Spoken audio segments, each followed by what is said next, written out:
আমাদের কাছে অনেকে প্রশ্ন করেছেন যে স্বামী স্ত্রীর লজ্জাস্থানে একে অপরের চুম্বন করতে পারবে কিনা। লজ্জা নয়, জানতে হবে। তো প্রিয় পর্দার আড়ালের মা ও বোনেরা, আপনারা আমার এই গুরুত্বপূর্ণ আলোচনাটি মনোযোগ সহকারে শুনবেন। তো দেরি না করে চলে যাচ্ছে আমাদের মূল পর্বে। স্বামী স্ত্রী একে অপরের লজ্জাস্থানে দৃষ্টিপাত এবং চুম্বন করা যাবে কি না। আবার কেউ কেউ এই প্রশ্ন করেছেন যে সেইখানে দেখা এবং চুম্বন করা যাবে কিনা। প্রিয় পর্দার আড়ালের মা ও বোনেরা, ইসলামিক শরিয়াতের দৃষ্টিতে, কেননা ইসলামী শরিয়াতের দৃষ্টিতে লজ্জা নয়, জানতে হবে।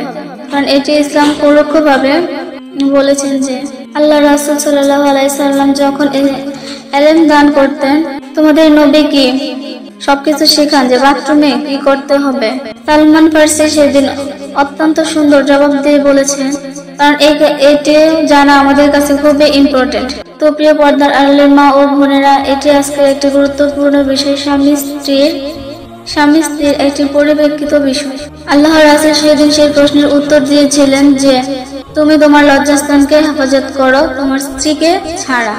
কেননা এই ক্ষেত্রে দেখা যায় স্বামী স্ত্রী একে অপরের পোশাক, তাদের সাথে ফিজিক্যালি ক্লোজ হওয়া যায়। এই ক্ষেত্রে যদি কোনো ব্যক্তিত্বের সমস্যা না হয়, তাহলে তাদের লজ্জাস্থানের দিকে আকর্ষণ করা যাবে। সেই ক্ষেত্রে দৃষ্টিপাত করা নিষেধ না, হারামও না। স্বামী তার স্ত্রীর লজ্জাস্থানের দিকে তাকাতে পারবে, এটা কোনো নাজায়েজ বিষয় না। কারণ যেহেতু লজ্জাস্থানের দিকে দৃষ্টিপাত করলে যৌন চাহিদা বেড়ে যায়, তো এটি সম্পূর্ণ ব্যক্তিগত একটি বিষয়। যদি কেউ এমনটি করেন তাহলে এটি শরীয়তে কোনো নিষেধ নাই। সুতরাং এই বিষয়ে বলা যায় যে স্বামী স্ত্রী একে অপরের পুরো শরীরের দিকে দৃষ্টিপাত করতে পারে, এই বিষয়ে কোনো নায়েজ বা কোনো ফতোয়া নেই। এছাড়া লজ্জাস্থানে একে অপরের হাত লাগালো, সেটির কোনো নিষেধ নেই। তো বাকি রইল স্বামী স্ত্রী লজ্জাস্থানে চুম্বন করা যাবে কিনা। তো এটা একটি এমন বিষয় যেটা আমরা রুচির বিষয় মনে করি। সেখানে মুখ লাগানো অনেকগুলো কারণ রয়েছে, তা উচিত না। আল্লাহ তাআলা যে বৈধ গ্রন্থগুলো দিয়েছেন, স্বামী স্ত্রীর সঙ্গে ফিজিক্যালি রিলেশন করা যায়, কিন্তু সেই ক্ষেত্রে সেই স্থান থেকে কিছু নাপাক কিছু জিনিস বের হয়, তা কিন্তু মুখে গেলে খারাপ একটি কাজ হবে। দ্বিতীয় কারণ হচ্ছে মানুষের সবচেয়ে গুরুত্বপূর্ণ এবং সম্মানিত অঙ্গ হচ্ছে মুখ।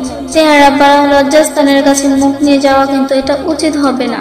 তাছাড়া মুখ দ্বারা কিন্তু আমরা আল্লাহ তাআলার কালাম পাঠ করি। তো সেই ক্ষেত্রে স্বামী স্ত্রীর লজ্জাস্থানে মুখ লাগানো, তাছাড়া লজ্জাস্থান থেকে সংক্রমণ বের হতে পারে, তার জন্য এটি নিষেধ করা হয়েছে। এবং নিজের জীবনের দিকটা লক্ষ্য করে এটি না করাই ভালো। এটি একটি ব্যক্তিত্বের বিষয়, তো নিজের স্ত্রীর সঙ্গে এগুলা না করাই ভালো।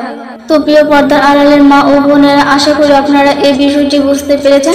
যদি এই আলোচনাটি আপনাদের ভালো লেগে থাকে তাহলে অবশ্যই কমেন্টস করে জানাবেন।